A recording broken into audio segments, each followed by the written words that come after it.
السلام علیکم ورحمۃ اللہ وبرکاتہ۔ پچھلے کچھ دنوں سے واقعہ کربلا میں آپ لوگوں کے سامنے پیش کر رہا ہوں، اور تقریباً 4 پارٹ اس کے بنا چکا ہوں۔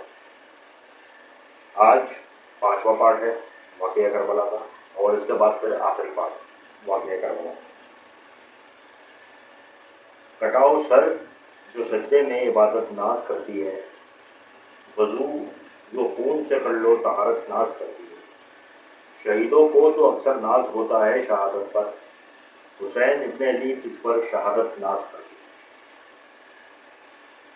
اپنی ویڈیو کی طرف آگے چلتے ہیں۔ 10 محرم کے واقعات۔ امام حسین نے 9 محرم کو اپنے بھائی عباس بن علی بن ابی طالب کو 50 جوانوں کے ساتھ بھیجا کہ کچھ پانی لے کر آئے، کیونکہ کل جنگ کا دن ہے، وضو کے لیے اور پینے کے لیے پانی کی ضرورت ہوگی۔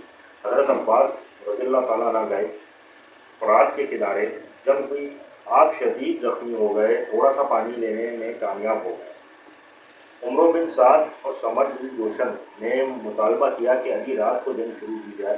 امام حسین رضی اللہ تعالیٰ عنہ نے فرمایا کہ جب جنگ کا فیصلہ ہو ہی چکا ہے تو یہ ایک رات اللہ سے مناجات اور علیحدگی میں اس سے ملاقات کے لیے دے دو۔ فیصلہ ہو گیا کہ کل 10 محرم کو جنگ شروع ہوگی۔ رات کو آپ اپنے خیمے میں گئے۔ عزت و ماف خواتین بہن حضرت زینب رضی اللہ تعالیٰ عنہ کو زوجہ مطالبہ، حضرت شہزادیوں کو شہزادوں کو خواندار رسول کے جوانوں کو ارشاد فرمایا، میں تم سے بے حد راضی ہوں اور خوش ہوں، تم نے حق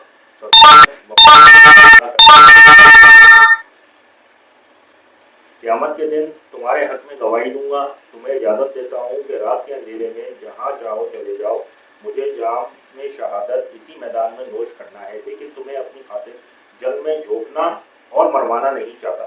عزیزوں کی آنکھیں پر نم ہو گئیں۔ سب نے تھرتھراتے ہوئے لبوں سے جواب دیا کہ امام علی مقام، ہم اپنے خون کا آخری قطرہ بھی آپ کے قدموں پر گرا دیں گے۔ اگر آج آپ کو تنہا چھوڑ دیا تو کل اپنے خدا اور نبی کریم صلی اللہ علیہ وآلہ وسلم کو کیا منہ دکھائیں گے؟ ہم آپ کی خاطر کٹ مریں گے، جانیں قربان کر دیں گے، اور یزیدی لشکر کو بتا دیں گے کہ اہل بیت ایسے ہوتے ہیں۔ امام علی مقام نے رات بھر صبر کی تلقین کی۔ اہل بیت کے مقدس خیموں میں رات بھر تلاوت ہوتی رہی، سجدے ہوتے رہے، استغفار ہوتا رہا اور ذکر ہوتا رہا، اور اللہ کی بارگاہ میں مناجات کرتے رہے۔ مہر کے کربلا وبا ہو گیا۔ سب سے پہلے کے بعد جگرے ایک شخص آتا رہا اور قافلہ حسینی کے جوان یزیدی لشکر کے لوگوں کو واصل جہنم کرتے رہے۔ انہوں نے اجتماعی حملے کا فیصلہ کر لیا، لیکن ادھر سے ایک جوان اس پورے قافلے کا مقابلہ کرتا رہا۔ سارے ساتھی جان نثار شہید ہو گئے، اب صرف اہل بیت نبوت کے افراد رہ گئے۔ امام حسین نے چاہا کہ اس خاندان سے میں آغاز کروں، تلوار اٹھائی، لیکن حضرت علی میدان میں آ گئے۔ عرض کرنے لگے، ابا جان، بیٹا آپ کا جوان ہے، اور جوان بیٹوں کے ہوتے ہوئے باپ کو ایسی تکلیف کی ضرورت نہیں۔ میدان میں پہنچے، جہاد شروع کیا۔ آپ کی تلوار جس سمت اٹھتی یزیدی فوج کے ٹکڑے اڑا دیتی۔ آپ نے انہیں گاجر مولی کی طرح کاٹ کر رکھ دیا۔ پھر آپ کا گھوڑا زخمی ہو گیا۔ حیدری خون اور حسینی شجاعت نے یزیدی لشکر کو مصیبت اور مشقت میں ڈال دیا اور ان کے پرچچے اڑا دیے۔ امام حسین رضی اللہ تعالیٰ عنہ چاہتے تھے کہ اپنے جوان بیٹے کو، شباب کے ماں کامل کو، عزت کے ماں تمام کو اپنی آنکھوں سے لڑتا ہوا دیکھے، لیکن میدان کرب و بلا کی گرد نے ان کو چھپا لیا تھا۔ کچھ خبر نہ تھی کہ وہ کہاں ہے اور ان پر کیا بیت رہی ہے، بس اتنا اندازہ ہوتا تھا کہ جس سمت یزیدی لشکر کی بھیڑیں بھاگتی، امام حسین رضی اللہ تعالیٰ عنہ اور اہل بیت کے لوگ سمجھ لیتے ہیں کہ حسین رضی اللہ تعالیٰ عنہ کا قافلہ بیٹا اسی سمت جا رہا ہے۔ یہ علی حیدر قرار کا پوتا، حضرت محمد صلی اللہ علیہ وسلم کا نواسا، دیر تک یزیدیوں کو واصل جہنم کرتا رہا۔ پیاز کی شدت میں ادگیرہ جسم پر ٹشو زخم لگ گئے۔ پانی کا ایک گھونٹ بھر کر دوبارہ تازہ دم ہونے کے لیے آئے تو عرض کی، ابا جان، اگر پانی کا ایک گھونٹ مل جائے تو پھر تازہ دم ہو کر حملہ کرو۔ فرمایا، علی اکبر، پانی تو میسر نہیں، لیکن اپنی سوکھی ہوئی زبان تیرے منہ میں ڈال سکتا ہوں۔ حضرت علی اکبر نے امام علی مقام کی سوکھی ہوئی زبان چپی اور اس سے پھر زیادہ دم ہو کر میدان میں پہنچے۔ دیر تک لڑنے کے بعد بے اندازہ زخم